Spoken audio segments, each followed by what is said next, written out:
What is sociology? A beginner-friendly introduction to the study of society. Welcome, everyone, to this deep dive into the fascinating world of sociology. Have you ever paused to wonder why societies work the way they do, or why we behave the way we behave in groups? Today, we're about to explore the study of society, a field that unravels the hidden rules behind our daily interactions, institutions, and cultural norms. In the chapters, we'll embark on a journey from the origins of sociology to its modern-day applications. Whether you're a curious student, a professional exploring new perspectives, or simply someone eager to understand the fabric of human interaction, you're in the right place. So, let's begin unraveling the mysteries of our social world. Let's start at the very beginning. What is sociology? At its core, sociology is the systematic study of society, social relationships, and patterns of social behavior. But it's much more than just the study of people. It's about understanding the social forces that shape our everyday lives. What is society? Society is a complex web of relationships and institutions. Every interaction, from a conversation with a neighbor to the workings of a multinational corporation, is influenced by societal norms and values. Sociology digs deep into these interactions, questioning, how do our personal choices relate to the larger social context? And what happens when these choices conflict with societal expectations? The birth of sociology. The term sociology was coined in the 19th century during a time of rapid industrialization and social upheaval. Think about it. As cities expanded and traditional lifestyles shifted, scholars began asking, what are the new rules governing our communities? Early pioneers like Auguste Comte, Karl Marx, Emil Durkheim, and Max Weber laid the groundwork by exploring how social order and change emerge. Hook, imagine living in a world where rapid change forces you to re-examine every assumption about your community. This was the reality for these early thinkers, and it's a challenge that continues today. Why study sociology? Sociology isn't just academic. It's a powerful tool for social change. By uncovering the underlying structures of society, sociologists help us understand issues such as inequality, race, gender, and power dynamics. As we move through this script, keep in mind, the insights from sociology aren't just theories. They're lenses through which we can view and improve the world around us. Let's delve into how sociological thought has evolved over time. We'll look at key milestones and thinkers who transformed our understanding of society. Historical context and early thinkers. When society was rapidly industrializing, traditional bonds were weakening. Auguste Comte, often called the father of sociology, believed that society could be studied scientifically. His ideas paved the way for later thinkers. Interactive moment. Ask your audience, have you ever experienced a moment when change seemed to upend everything you thought was normal? Karl Marx brought a radical perspective by emphasizing the role of economic structures and class conflict. His analysis of capitalism's dynamics still resonates today. Meanwhile, Durkheim's research on social cohesion and the importance of collective norms provided the framework for understanding how societies maintain stability despite individual differences. Max Weber, on the other hand, introduced the idea that the meaning individuals attach to their actions is just as important as the actions themselves. Sociological paradigms. Early sociologists developed what we now call theoretical paradigms, or frameworks, to analyze society. These include structural functionalism, views society as a complex system whose parts work together to promote solidarity and stability. Conflict theory argues that society is in a state of perpetual conflict due to competition for limited resources and power. Symbolic interactionism focuses on the daily interactions and the meanings people create through social interaction. Consider your daily commute or even a simple conversation. How many invisible forces and shared symbols are at work without you even realizing it? Modern developments. Over time, Sociological thought has expanded to include feminist theory, postmodern perspectives, and more. Each of these approaches provides unique insights into how power, identity, and culture shape our experiences. This evolution shows that sociology is not static. It continually adapts to new challenges and questions emerging in our rapidly changing world. Now that we've looked at the evolution of sociological thought, let's break down some of the key concepts that form the backbone of this field. Culture. Culture is the shared beliefs, values, and practices that bind a group of people together. It's what gives life meaning and structure. From language and art to traditions and rituals, culture permeates every aspect of our lives. Rhetorical question. Have you ever wondered why certain symbols or traditions feel so deeply significant even if they seem arbitrary at first glance? Social norms and values. Norms are the unwritten rules that govern behavior. They tell us what is considered acceptable or deviant in any given society. Values, on the other hand, are the core principles that guide these behaviors. Together, they form a kind of social glue that holds communities together. Socialization. How do we learn these norms and values? Through socialization, the process by which we acquire our cultural identity. From our first moments of interaction with family, friends, and institutions like schools, we are molded by the society around us. Institutions and structures. Institutions, such as the family, education, religion, and the government, are the building blocks of society. They shape our behaviors and provide order, but they can also be sources of conflict and inequality. Engaging fact. Consider how the structure of your local community influences everything from education to healthcare. Sociology helps us understand these connections in ways that reveal opportunities for improvement. In this segment, we'll explore in depth the three major sociological theories that serve as lenses to view society. Each theory offers a distinct perspective, and together, they create a richer understanding of social dynamics. Structural functionalism.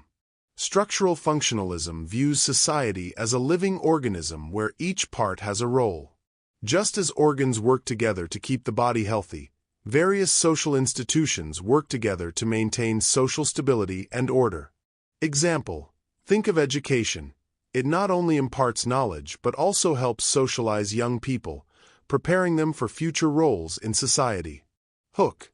Next time you're in a classroom, ask yourself, how does this simple setting contribute to the grand tapestry of our social system? Conflict theory. Conflict theory, pioneered by Karl Marx, posits that society is characterized by struggles between different groups, whether over wealth, power, or resources. This perspective invites us to examine how societal structures create and perpetuate inequality. Rhetorical question. Can you recall a time when you witnessed an injustice that made you question the fairness of the system? That's conflict theory in action. Interactive insight. Reflect on the news or your own experiences. Conflict isn't just a theory, it's a lived reality that drives change. Symbolic interactionism. This micro-level theory focuses on everyday interactions. It argues that society is constructed through the meanings we assign to our actions and interactions.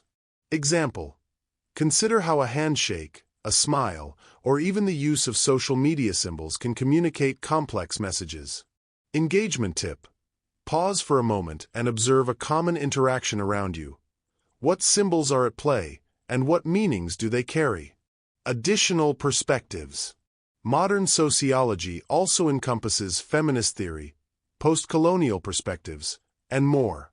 These approaches emphasize the importance of gender, race, and global contexts, enriching our overall understanding of society. Each of these perspectives challenges us to look at society from a new angle. What might you discover if you changed your point of view? No discussion of sociology would be complete without understanding how sociologists gather and analyze data. Research methods are the tools that help us translate abstract theories into concrete knowledge. Quantitative versus qualitative. Sociologists use both quantitative methods, like surveys and statistics, and qualitative methods, such as interviews and ethnographies. Quantitative research helps us identify patterns and trends across large populations, while qualitative research dives deep into the nuances of individual experiences. Common methods: surveys and questionnaires, useful for gathering data from a large group. Interviews and focus groups provide rich, detailed insights into people's thoughts and experiences. Participant observation and ethnography allow researchers to immerse themselves in a community to observe social interactions firsthand. Engaging question: have you ever participated in a survey or an interview? Reflect on how your personal insights contribute to the bigger picture of societal understanding. Ethics in research: any study of human behavior must grapple with ethical questions. Informed consent, confidentiality, and respect for participants are paramount. Sociologists must balance the quest for knowledge with the responsibility of protecting the individuals who share their lives with us. Imagine uncovering a groundbreaking insight about society.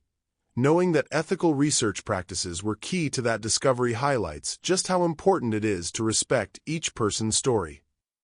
Sociology isn't confined to textbooks or academic conferences. It's a living, breathing discipline that influences every aspect of our daily lives. The sociological imagination. C. Wright Mills coined the term sociological imagination to describe our ability to connect personal experiences with larger social forces. When you notice that a personal challenge might be part of a larger trend, you're using your sociological imagination. Interactive moment. Think about a challenge you faced. What broader social forces might have influenced your experience? Social institutions at work. Consider how the family, education, religion, and government shape our world. Each institution has its own set of values and practices that can either empower or restrict. Example: how does your school or workplace reflect and reinforce the norms of society? What would change if these institutions operated differently? The digital age and social media. In today's world, technology is revolutionizing how we interact and form communities. Social media platforms aren't just communication tools. They are dynamic spaces where social norms are created and contested in real time. Rhetorical question: have you ever stopped to think about how a viral tweet or meme might reflect deeper social trends? Sociology helps us decode these digital signals. Case studies and real-world examples. Throughout this segment, we'll explore a few case studies, from the evolution of urban neighborhoods to the dynamics of online communities. These examples show that sociology is not merely theoretical. It's a practical tool for understanding and even changing the world. As you listen, imagine how you might apply these insights to your own community. Could a deeper understanding of social dynamics help solve local challenges? As we move further into the 21st century, sociology is more relevant than ever. Globalization, technological change, and shifting cultural norms have transformed the way we live. Globalization and cultural exchange. Globalization has connected societies like never before. Ideas, goods, and cultural practices move across borders, creating vibrant, hybrid cultures, but also sparking debates about identity, power, and inequality. Engaging thought. When you enjoy food from another culture or watch an international film, you're experiencing globalization in action. How does this blend of cultures shape your own identity? Social movements and change. From civil rights to environmental activism, social movements are a driving force for change. Sociology not only helps us understand these movements, but also empowers us to participate in them meaningfully. Interactive question: have you ever been moved by a protest or campaign? Reflect on the collective power of individuals united for a cause. Technology, privacy, and surveillance. In our digital era, questions of privacy and data security are central. Sociologists examine how technology influences social interactions and can both empower and control populations. Consider the balance between connectivity and privacy. What are the social implications of living in an era of constant digital surveillance? Environmental sociology. The relationship between society and the environment is another emerging field. How do social practices impact climate change? And how can communities rally for sustainable futures? Rhetorical question. In a world facing environmental crises, how might a sociological perspective help us rethink our relationship with nature? Looking ahead, sociology continues to evolve and expand its horizons. The challenges of tomorrow, technological disruptions, climate change, shifting demographics, demand new perspectives and innovative approaches. Interdisciplinary research. Increasingly, sociology is merging with fields such as data science, environmental studies, and even neuroscience. These interdisciplinary approaches promise richer insights and practical solutions to complex social problems. Sociology as a tool for social innovation. The ideas we've discussed today aren't just academic, they're blueprints for social innovation. Understanding society at a deeper level can lead to better policies, more equitable institutions, and ultimately, a fairer world. As you step back into your daily life, remember that every interaction is a piece of a larger puzzle. By seeing the world through a sociological lens, you have the power to contribute to positive change. As we wrap up this journey through the world of sociology, let's reflect on the key insights we've uncovered today. Sociology helps us understand the hidden structures behind our everyday interactions. From early pioneers to modern-day research, the discipline continuously evolves to address new challenges. Whether it's through analyzing social institutions, exploring digital communities, or participating in global movements, sociology equips us with the tools to see our world in a new light. I hope this exploration has sparked your curiosity and given you a deeper appreciation for the study of society. Remember, each one of us is both a product and a shaper of our social world. With a keen sociological imagination, you can not only understand society, you can help transform it. Why do people discriminate? Exploring prejudice and stereotypes. Have you ever wondered why, despite all our technological and social progress, discrimination still lingers in every corner of our society? Imagine waking up every day and encountering subtle cues that tell you that some people are valued more simply because of who they are. Today, we embark on a deep exploration of why people discriminate, a journey that delves into historical roots, psychological processes, cultural narratives, and the systems that sustain these biases.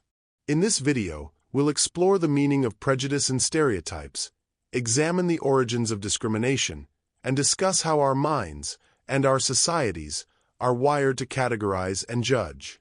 We'll see how these patterns have evolved over centuries and how they continue to shape our personal experiences and public institutions. Our hope is to not only understand these processes but to empower each of you to challenge them.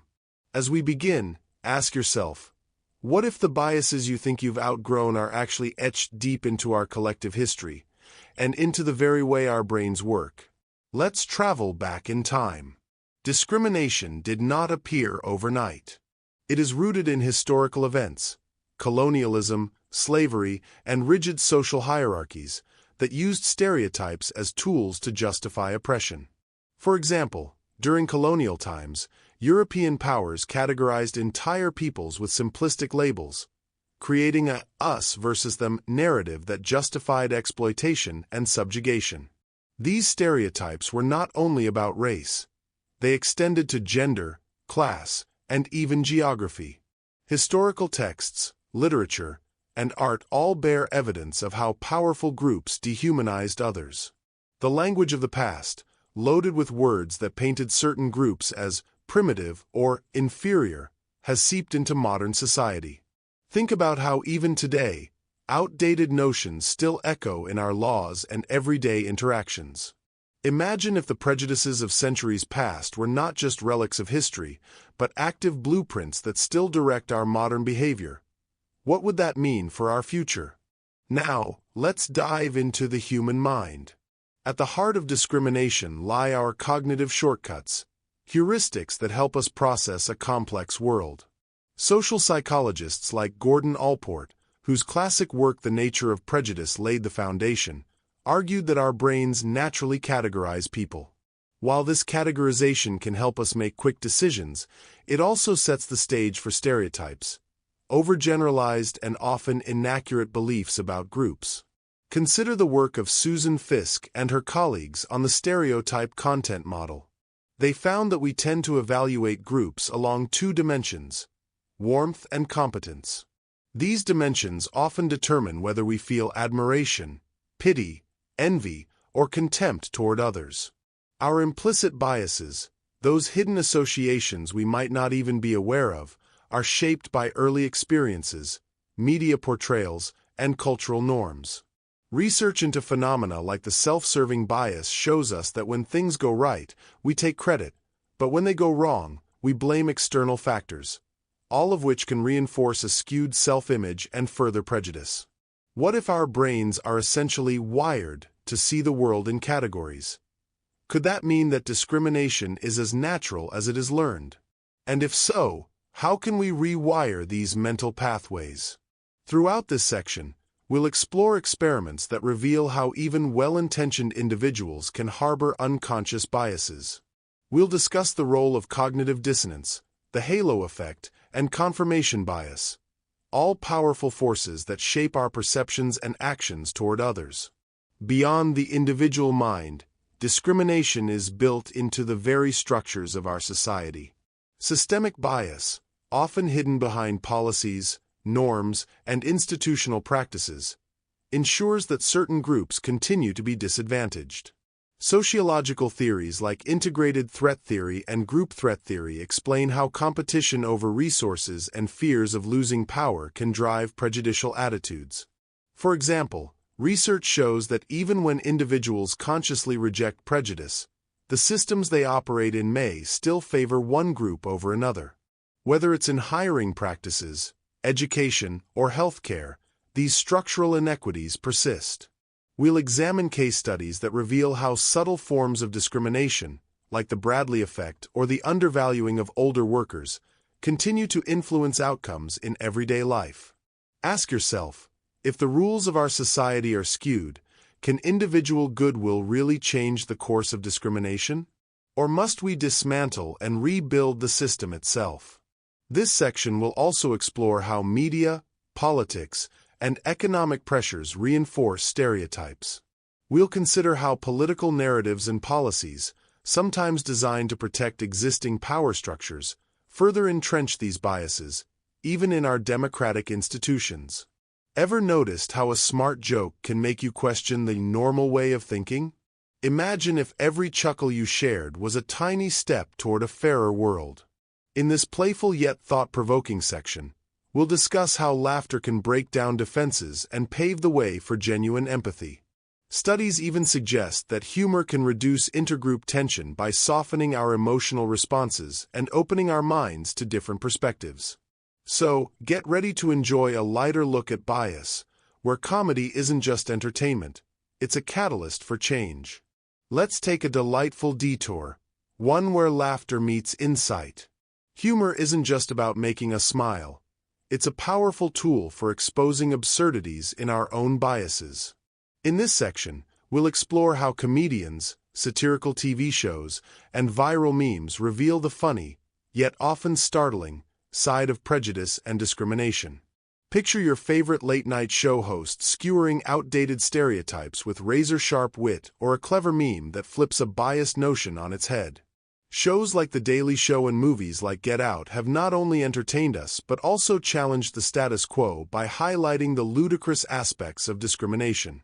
These creative works act as social mirrors, forcing us to question our own automatic categorizations, often with a laugh as the first step towards self-reflection. We'll also dive into some unexpected examples. From the quirky world of reality TV that sometimes unintentionally exposes our own prejudicial filters, to groups like Black Girls Hike, whose vibrant community defies the stereotypes of who belongs in nature. Humor in these contexts isn't about mocking the oppressed, it's about dismantling the narratives that keep us apart. Have you ever noticed how certain faces or stories seem to repeat in the media? What if these narratives are not just entertainment, but active forces shaping our beliefs about who belongs and who does not? Look around you. What you see on TV, in movies, and online influences how you think about others. Media is a powerful shaper of public perception.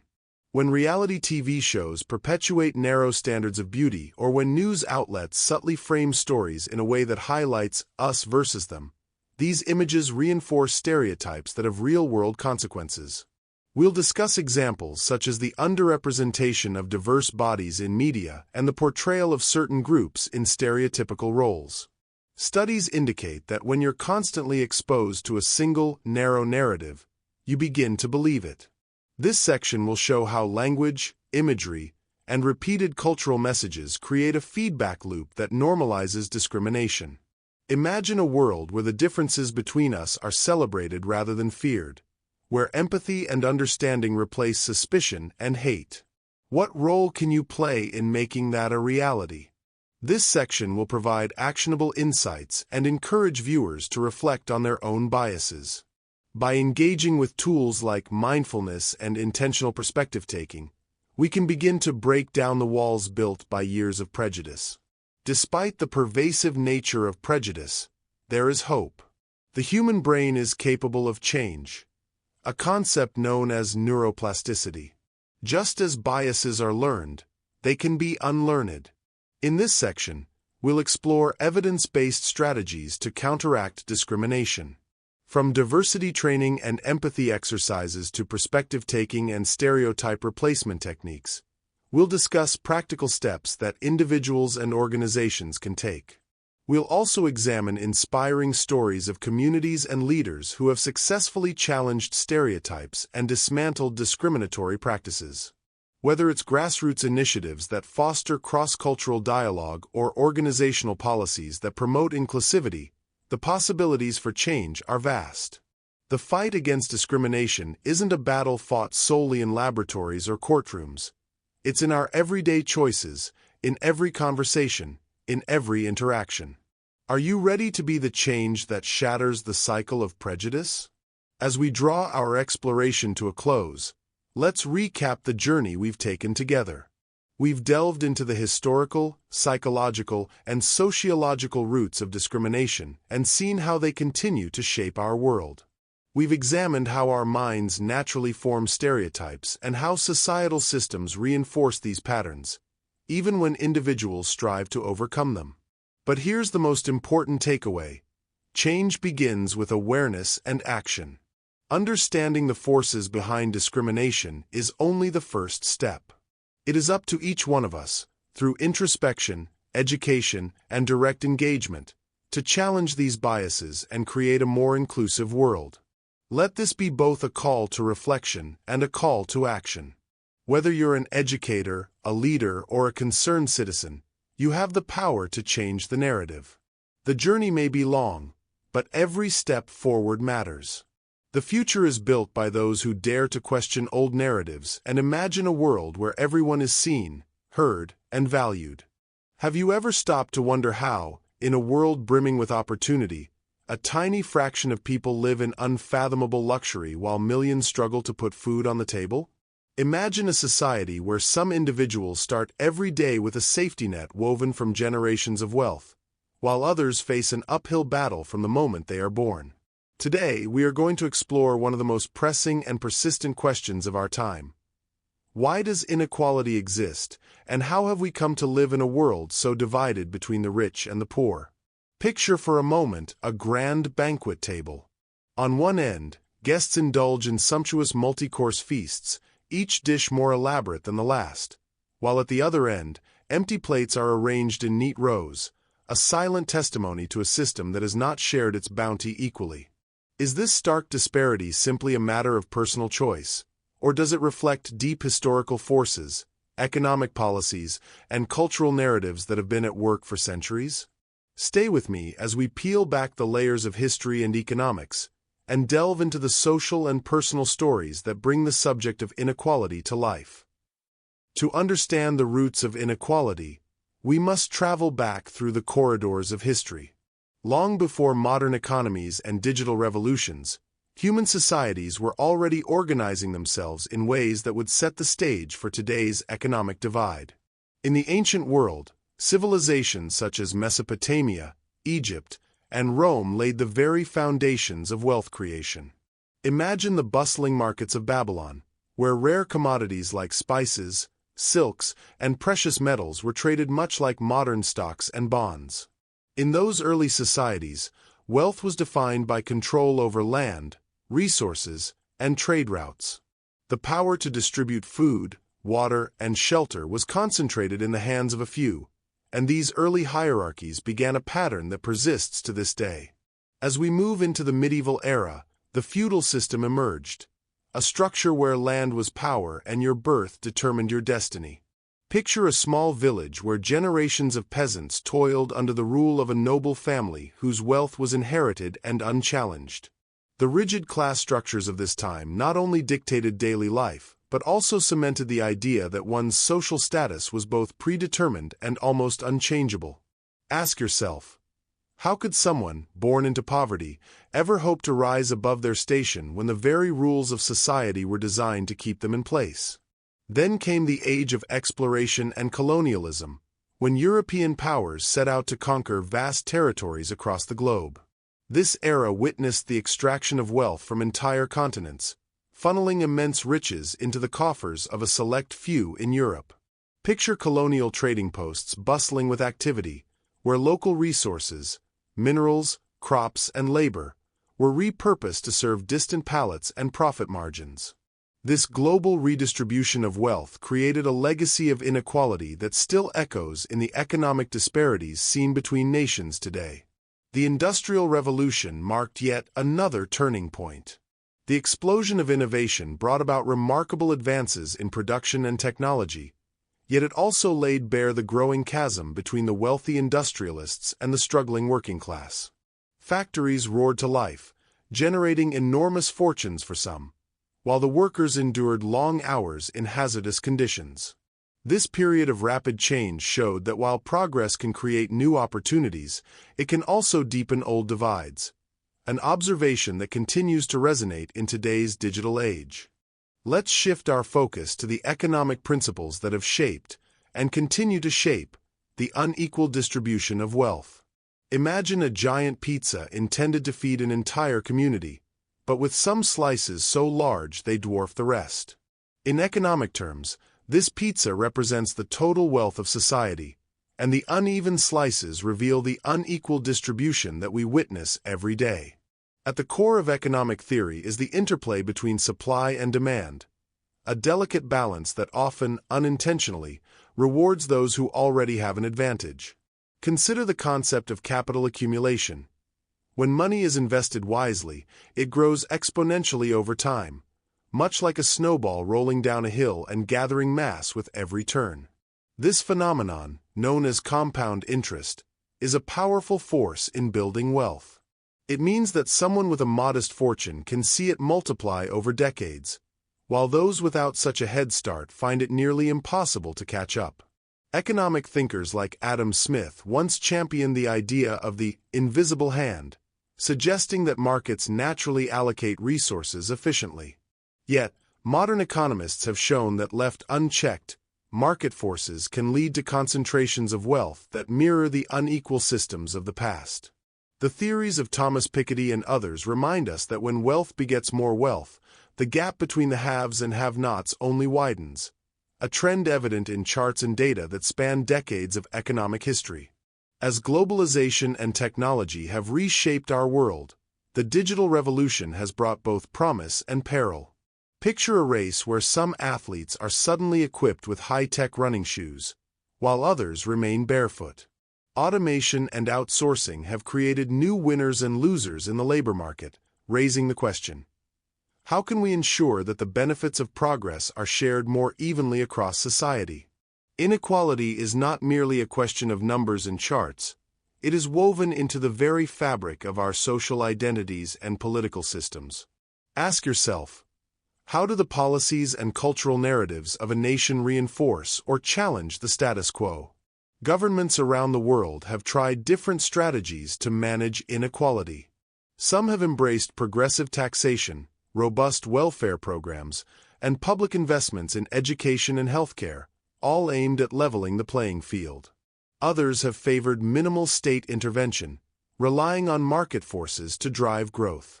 Reflect on how these divergent policies affect everyday life. If you were given the power to shape these rules, which approach would you choose to create a fairer society? Then there is the powerful narrative of meritocracy, the idea that hard work inevitably leads to success. This narrative is deeply embedded in our cultural consciousness, celebrated in rags-to-riches stories and Hollywood blockbusters alike. Yet, when we look closely, we see that the journey to success is often littered with systemic obstacles and random luck. Consider the tale of a self-made millionaire. How much of that success is due to sheer determination, and how much is the product of timing, circumstance, and inherited privilege? Politics also plays a critical role in perpetuating inequality. In many societies, wealth confers political power, a phenomenon that allows the rich to shape policies in their favor. Imagine society as a chessboard. When the wealthiest players control the key pieces, the rules of the game become tilted, leaving ordinary citizens with little chance to move upward. This interplay of money and power raises important questions about representation and the very nature of democracy in a stratified society. Behind every statistic and economic model, there are human stories that reveal the true impact of inequality. Today, let us step away from abstract theories and listen to the voices of those who have lived the extremes of this divide.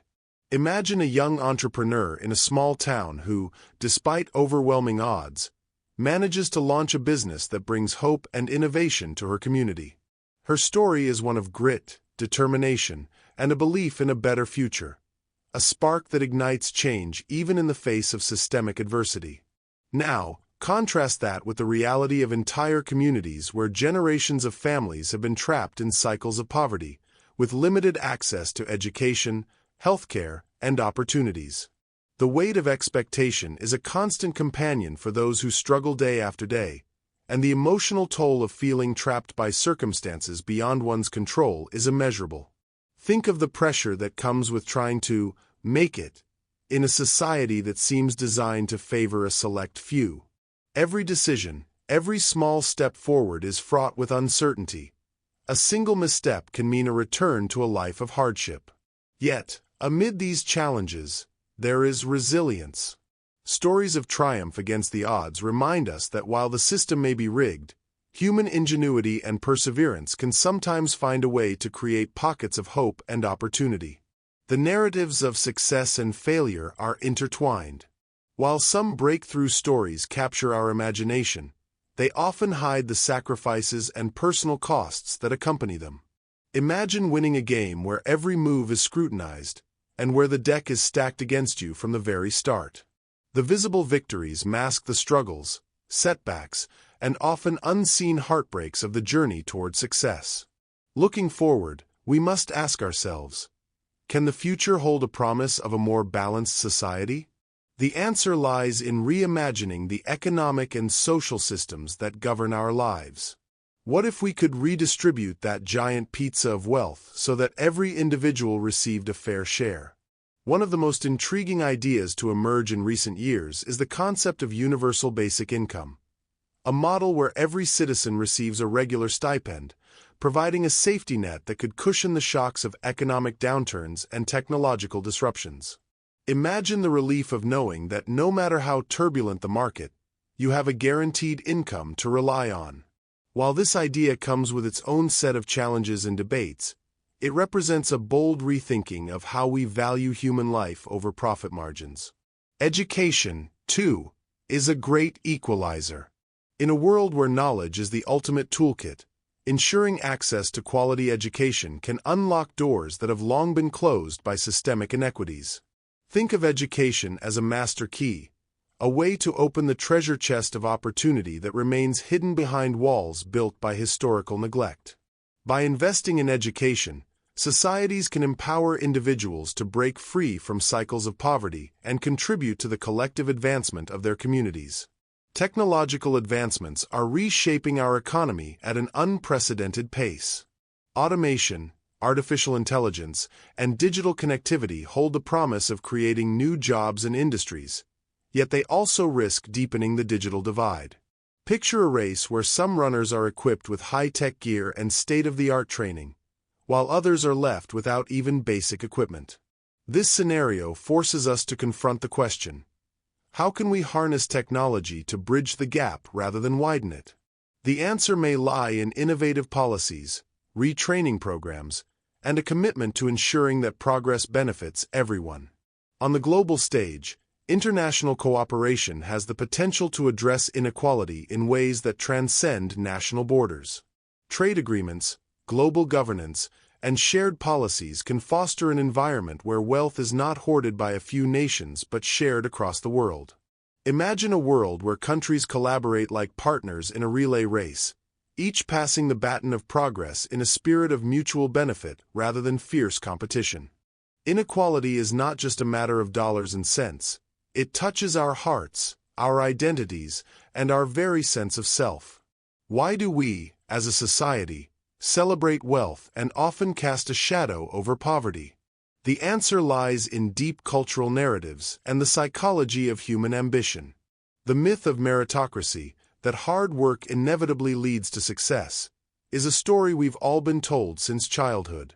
We hear inspiring tales of individuals who overcame insurmountable odds to become titans of industry, yet we rarely hear about the countless others who, despite their best efforts, remain stuck in cycles of poverty.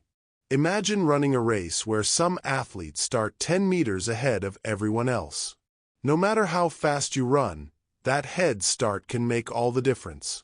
This isn't just a metaphor, it is a reflection of how society rewards pre-existing advantages, whether they be inherited wealth, social connections, or access to quality education.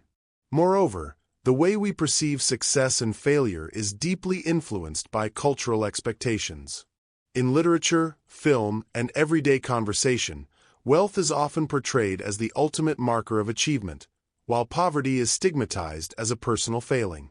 These narratives ignore the systemic forces that shape our opportunities and reinforce the idea that individuals alone are responsible for their circumstances.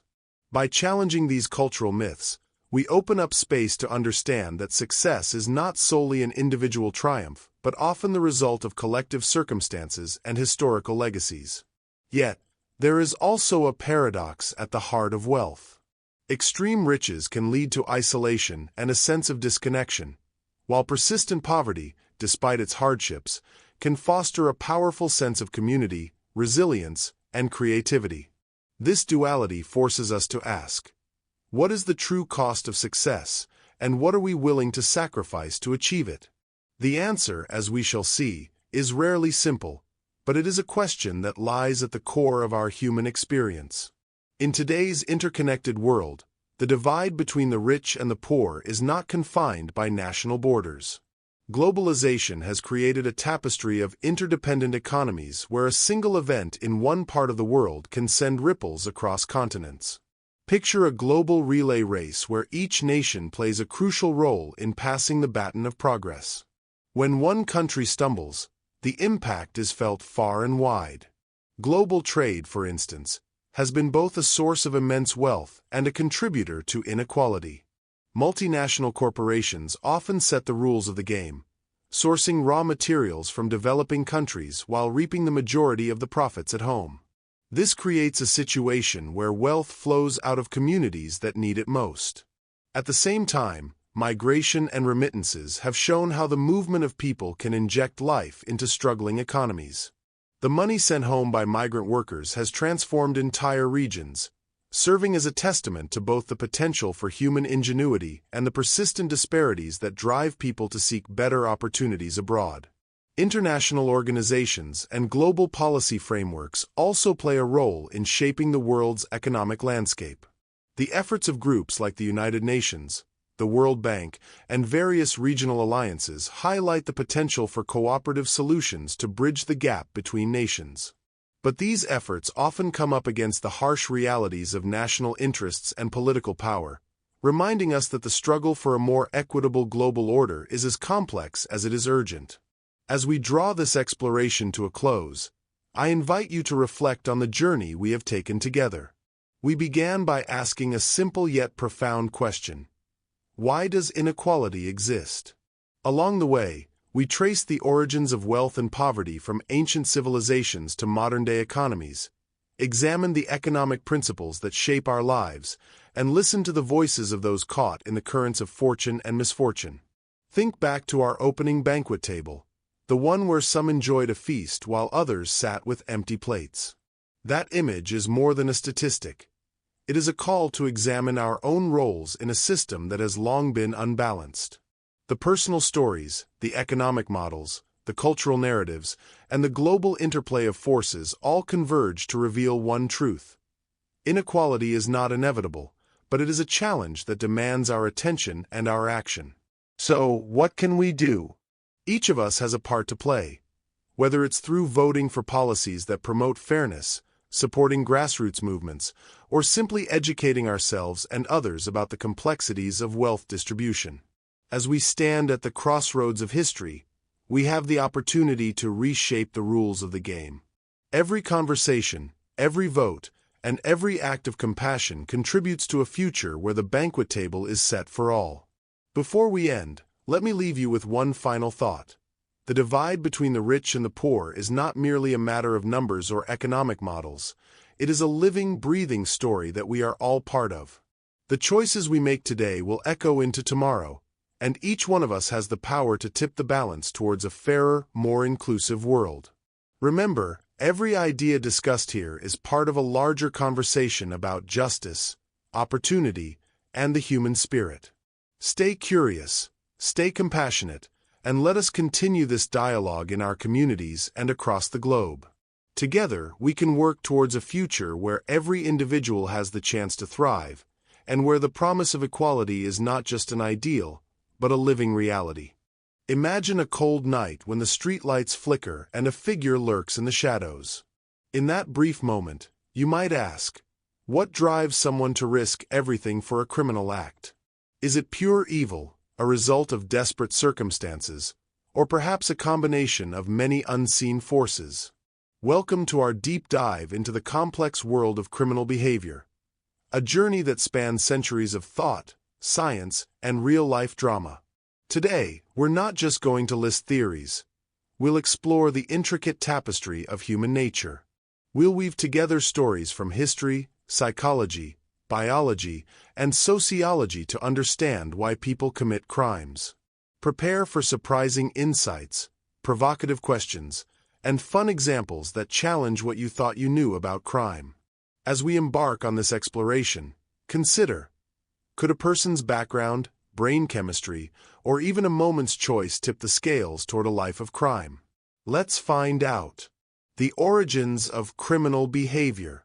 Right from the start, ask yourself, if every crime is a calculated decision, what does that say about the idea of fate? Is anyone truly destined for a life of crime, or is it all a series of choices made under pressure? This tension between free will and destiny sets the stage for everything we're about to explore. Long before modern psychology or neuroscience existed, early philosophers and legal theorists debated the roots of criminality. The classical theory asserts that individuals are rational beings who weigh the benefits and costs of their actions. Imagine a burglar standing outside a fancy jewelry store. His decision to break in is, in theory, the result of a calculated risk. The classical view emphasizes free will, personal responsibility, and the idea that punishment should be swift and certain to deter future crimes. Example: consider the archetypal gentleman thief, who robs only the corrupt. His choices aren't random. They are deliberate acts of rebellion against a flawed system. Here, the line between hero and criminal blurs, challenging us to ask, when is a crime justified by higher moral reasoning? Biological theories. When nature intertwines with behavior. As we dive into biological theories, the classic debate of nature versus nurture emerges. Are criminals born, or are they made? Biology provides fascinating clues, but environmental influences and personal experiences interact with our genetic makeup in unpredictable ways. This interplay continues to fuel lively academic and public debates. Modern research in biology has opened the door to understanding how genetic and neurological factors might predispose some individuals to criminal behavior. Some scientists propose that differences in brain structure or imbalances in neurotransmitters can influence impulsivity, aggression, or even empathy. Example: imagine if you could download a criminal's thought process and see that their brain fires differently in response to stress. While this sounds like science fiction, studies on brain imaging and genetics hint that certain individuals may have a wired vulnerability. But does this mean they are destined to break the law? Not necessarily. Biology may set the stage, but it doesn't write the entire script. Imagine a cold night when the streetlights flicker and a figure lurks in the shadows. In that brief moment, you might ask, what drives someone to risk everything for a criminal act? Is it pure evil, a result of desperate circumstances, or perhaps a combination of many unseen forces? Welcome to our deep dive into the complex world of criminal behavior, a journey that spans centuries of thought, science, and real-life drama. Today, we're not just going to list theories. We'll explore the intricate tapestry of human nature. We'll weave together stories from history, psychology, biology, and sociology to understand why people commit crimes. Prepare for surprising insights, provocative questions, and fun examples that challenge what you thought you knew about crime. As we embark on this exploration, consider, could a person's background, brain chemistry, or even a moment's choice tip the scales toward a life of crime? Let's find out. The origins of criminal behavior. Right from the start, ask yourself, if every crime is a calculated decision, what does that say about the idea of fate? Is anyone truly destined for a life of crime, or is it all a series of choices made under pressure? This tension between free will and destiny sets the stage for everything we're about to explore. Long before modern psychology or neuroscience existed, early philosophers and legal theorists debated the roots of criminality. The classical theory asserts that individuals are rational beings who weigh the benefits and costs of their actions.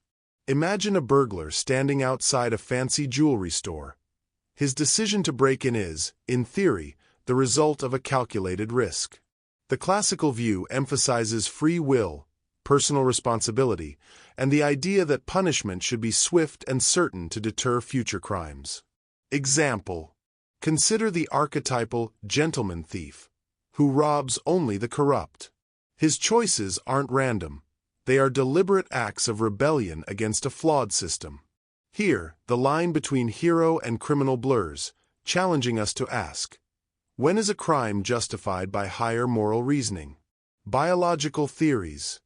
When nature intertwines with behavior. As we dive into biological theories, the classic debate of nature versus nurture emerges. Are criminals born, or are they made?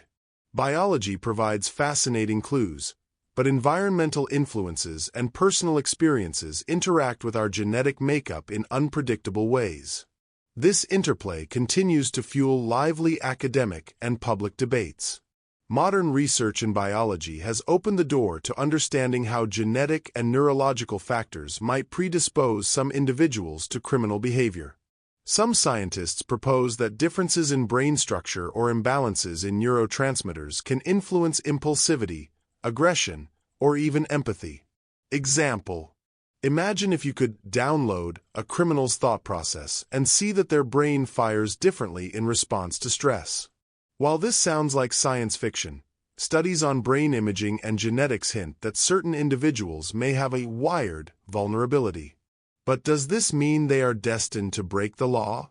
Not necessarily. Biology may set the stage, but it doesn't write the entire script. Psychological theories. The inner world of the offender. Personality, trauma, and the mind's shadows. Psychological theories shift the focus inward. They examine how early childhood experiences, trauma, and personality development shape behavior.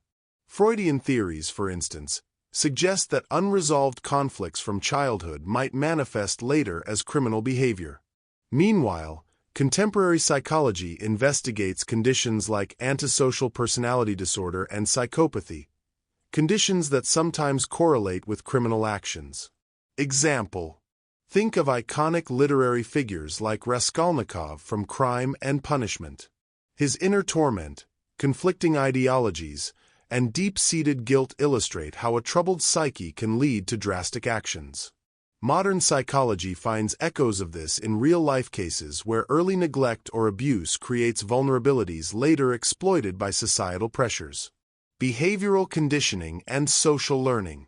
Beyond the internal struggles, psychological theories also look at how behavior is learned. Bandura's social learning theory, for example, posits that individuals learn by observing and imitating others. If a young person grows up in an environment where criminal behavior is normalized or even glamorized, they may adopt these patterns as acceptable or necessary. Have you ever wondered if your environment is quietly scripting your choices? Consider the influence of media, peer groups, and family dynamics. How does each shape the decision to cross legal lines? As we examine these theories, keep an eye out for the subtle ways your own experiences might mirror these patterns. Sociological theories. The influence of society and structure. The role of social environment and structure. Sociological theories propose that crime is not just about individual pathology but about the broader social context. Factors such as poverty, inequality, social disorganization, and even cultural values play significant roles. When communities face limited opportunities or systemic injustice, crime can emerge as a response, a way to survive or express resistance. Example: imagine two neighborhoods, one flourishing with opportunities and community support, and another plagued by unemployment and neglect. The stark differences in crime rates between these neighborhoods highlight how social environment molds behavior. It's a powerful reminder that crime is often a symptom of deeper social problems. Strain theory and the pressure to conform. Robert Merton's strain theory argues that society puts pressure on individuals to achieve culturally defined goals, like wealth or success, but not everyone has the means to reach them. This discrepancy creates strain, leading some to engage in criminal behavior as an alternative route. It's like being stuck between a rock and a hard place. When the conventional path is blocked, some may choose an unconventional, illegal detour. Reflect on your own aspirations. How much pressure do you feel to succeed, and what would you do if the usual means were denied?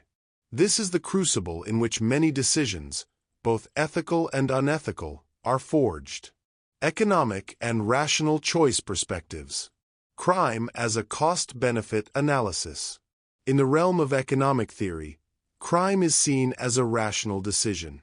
Offenders weigh the potential rewards against the risks and costs, such as punishment or social stigma. This approach, often associated with the rational choice theory, posits that criminal behavior is an outcome of a simple calculation. If the benefits outweigh the risks, the crime becomes rational. Example: picture a savvy con artist planning a heist. Every step is calculated, from the timing and location to the escape route. While this might glamorize the criminal mind, it also forces us to confront uncomfortable questions about human decision-making. How much of our behavior is really rational when money or power is at stake? Incentives and the economics of crime. Beyond individual choices, economic theories also examine how societal incentives, such as unemployment, poverty, or even lucrative illegal markets, can drive crime. This perspective provides a unique angle.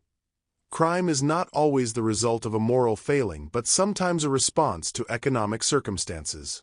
What if the root of crime isn't inherent in the individual but in the economic structures that surround us?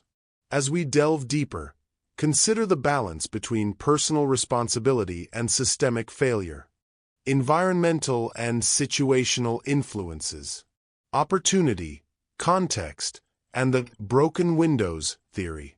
Not every criminal act is premeditated by deep-seated motives. Sometimes, the environment creates opportunities that seem too inviting to pass up. The broken windows theory suggests that visible signs of disorder and neglect can foster an environment where more serious crimes flourish.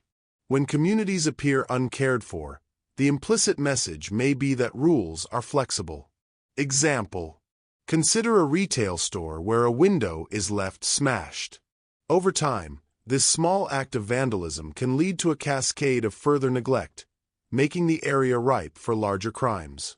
It's a striking example of how seemingly minor details in our environment can have profound ripple effects.